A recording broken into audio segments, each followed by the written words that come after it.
अजान अली टीवी के मुअज़्ज़ज़ दोस्तों, मैं हूं नदीम मुगल और आप तमाम देखने और सुनने वालों को अस्सलाम वालेकुम। दोस्तों, एक सुदागर था।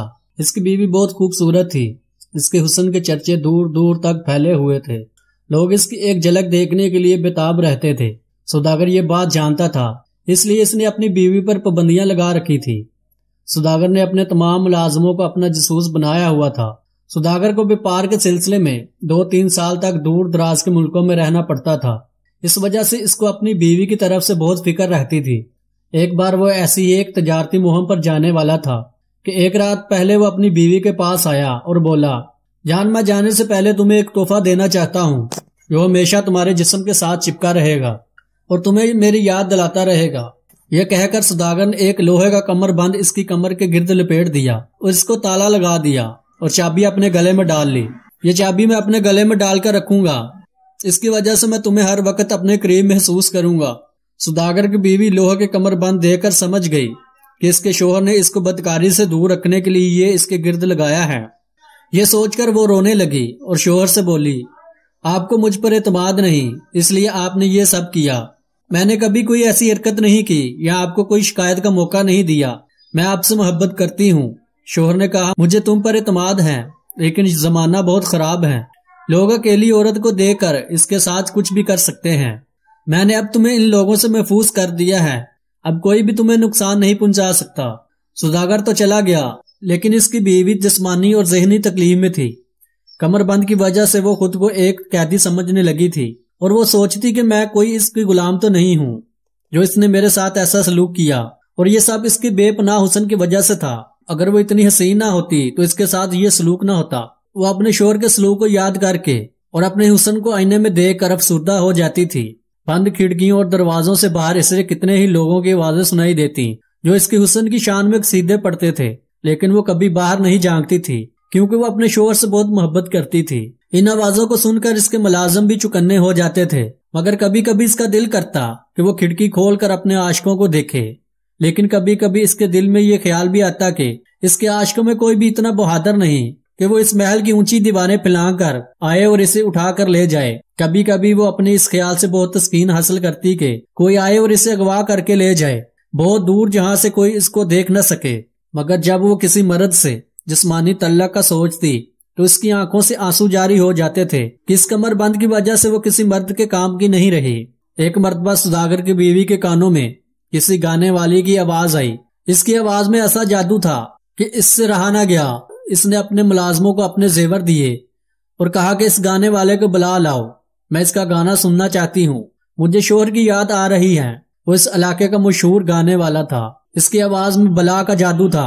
लोग इसकी आवाज सुनकर वजद में आ जाते थे, लेकिन ये भी सच था कि वो इसका आशिक था। और इस तरह बुलाए जाने पर इसको यकीन न हो रहा था कि इसकी महबूबा इसके सामने है। इसने पूछा, ऐ हसीना, मैं आपकी कौन सी खिदमत सर अंजाम दे सकता हूँ। सुदागर की बीवी इस गाने वाले के मर्दाना हुस्न पर पहली ही नजर में आशिक हो गई थी, लेकिन वह मुलाजमों की मौजूदगी में कुछ भी नहीं कहना चाहती थी। इसने गाने वाले से कहा कि मैं अपने शोहर के गम में परेशान हूँ, जिसके लौटने के अभी 2-3 साल तक कोई तवक्का नहीं। तुम मुझे कोई ऐसी गजल सुनाओ जिससे मेरे दिल को तसल्ली मिले। इसने इसको एक बहुत ही दर्द भरी आवाज में गजल सुनाई, जिसको सुनकर वो बहुत हद तक मुतमिन हो गई थी। इस गजल में गाने वाले ने अपने दिल की बात भी इसको बता दी थी। अलगर्ज अब वो रोज ही इस सुदागर के घर आने लगा था।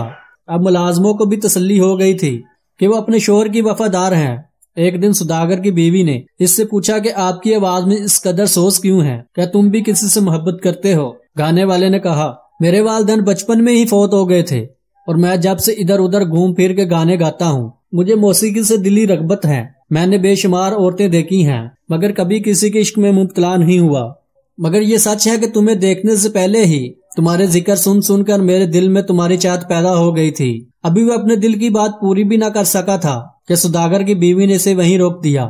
इसने कहा, मैं तुम्हारे जज्बात समझ सकती हूँ, मगर मैं अपने शोहर की पाक दामन बीवी हूँ। मैं इससे बहुत ज्यादा मोहब्बत करती हूँ। मैं इससे ज्यादा कुछ नहीं कर सकती कि तुम कभी कभी यहाँ आ जाया करो। तुम्हारे गाने से मेरे शोहर की याद ताजा रहती है। एक दिन वो तन्हाई में इसके साथ बैठा था कि अपने दिल की बात कहकर वो जोर जोर से रोने लगा। कई बार ऐसा हुआ था कि वो दोनों अपने जज्बात में بہت کچھ کر جانے کی خواہش مند ہوتے، مگر سوداگر کی بیوی اپنے کمر کے گرد لگے اس تالے کی وجہ سے اسے اپنے جسم کے قریب نہ آنے دیتی تھی۔ پھر ایک دن وہ دونوں جذبات کی روح میں اس حد تک بہہ گئے کہ سوداگر کی بیوی نے بھی اسے اپنے دل کی بات کہہ دی، اور ساتھ ہی اس نے اپنے کمر سے لگے اس تالے کا بھی ذکر کر دیا، جس کو سن کر گانے والے کو بہت غصہ آیا۔ اس کا بس نہیں چل رہا تھا کہ وہ کس طرح اس کو آزاد کرائے۔ اس نے سوداگر کی بیوی کو کئی طریقے بتائے جس سے وہ کمر بند سے آزاد ہو سکتی تھی، مگر اس نے اس کی ایک بات نہ مانی، جس سے وہ گانے والا بہت غم زدہ ہوا اور پھر کئی مہینے اس سے ملنے نہیں آیا۔ پھر ایک دن وہ اچانک آیا تو اس کے ہاتھ میں ایک جڑی بوٹی تھی۔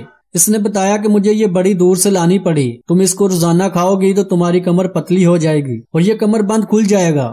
سوداگر کی بیوی نے وہ کھانا شروع کر دی۔ ایک دن وہ تالاب کے کنارے ٹہل رہے تھے کہ لوہے کا کمر بند اس کی کمر سے گر کر نیچے آ گیا۔ وہ دیکھ کر بہت خوش ہوئی اور اپنے پاؤں سے اس کو ٹھوکر مار کر پھینک دیا۔ ابھی بھی خوش ہو ہی رہے تھے کہ باہر سے کسی کے آنے کی اطلاع ملی۔ اس نے اس آدمی کو بلاوا بھیجا۔ اس نے آتے ہی کہا، یہ سارے صندوق ہیرے جواہرات سے بھرے ہوئے ہیں، آپ کے شوہر نے ان کو آپ کو دینے کے لیے کہا تھا۔ آپ کے شوہر کو ایک سانپ نے کاٹ لیا تھا، ان کا انتقال ہو چکا ہے۔ آپ کا نام آخری سانس تک اس کی زبان پر تھا۔ مرنے سے پہلے ایک اور چیز تھی جو اس نے دینے کے لیے کہا تھا، اور وہ چابی تھی۔ اپنے شوہر کی موت کی خبر سن کر اس کی بیوی کو بہت رنج ہوا اور اس نے گانے والے کو یہ کہہ کر بھیج دیا کہ وہ اپنی باقی کی زندگی اپنے شوہر کے نام پر گزارنا چاہتی ہے۔ دوستو، آج کی ویڈیو دیکھ کر آپ کو کیا سبق حاصل ہوا؟ کمنٹ سیکشن میں ہمیں ضرور آگاہ کیجیے گا۔ آج کی ویڈیو میں اتنا ہی، ملتے ہیں اگلی ویڈیو میں، تب تک اللہ حافظ۔